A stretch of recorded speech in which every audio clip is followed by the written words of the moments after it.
এই ইনফরমেশনটি আমাদের মধ্যে অনেকেই জানেন। তাহলে কি একজন ডক্টর যদি আমাকে 7 দিনের জন্য অ্যান্টিবায়োটিক খেতে বলেন, আমার 2 দিন বা 3 দিন পর যদি রোগটা কিছুটা কমে আসে, তাহলে অ্যান্টিবায়োটিক বন্ধ করে দেওয়া উচিত হবে? উত্তরটি হচ্ছে মোটেই না। এই অ্যান্টিবায়োটিক আমাদের শরীরে কাজ করা শুরু করার পর যেই জীবাণুর কারণে আমাদের অসুখটি হয়েছিল, সেই জীবাণুর বেশিরভাগই মারা যায়, তবে কিছু অংশ কিন্তু তখনও জীবিত থাকে। হুট করে অ্যান্টিবায়োটিক বন্ধ করে দিলে এই জীবাণু পরবর্তীতে কিন্তু অধিক শক্তিশালী হয়ে আমাদেরকে আবার রোগ আক্রান্ত করে ফেলবে, এবং পরবর্তীতে এই অ্যান্টিবায়োটিক আবার যখন আমরা শুরু করব, এই অ্যান্টিবায়োটিক আমাদের শরীরে কাজ করবে না।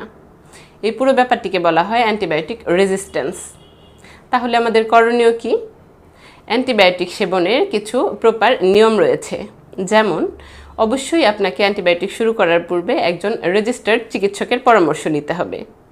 তিনি ঠিক যে কবেলা আপনাকে খেতে বলেছেন, ঠিক সে কবেলাই সেবন করতে হবে। তিনি ঠিক যতটা মাত্রায় আপনাকে খেতে বলেছেন তত মাত্রায় আপনাকে খেতে হবে।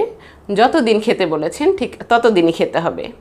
এই সবগুলো নিয়ম যদি আপনি ফলো করেন, তাহলে কিন্তু এই অ্যান্টিবায়োটিক হতে পারে আপনার জীবন রক্ষাকারী কবচ। ধন্যবাদ।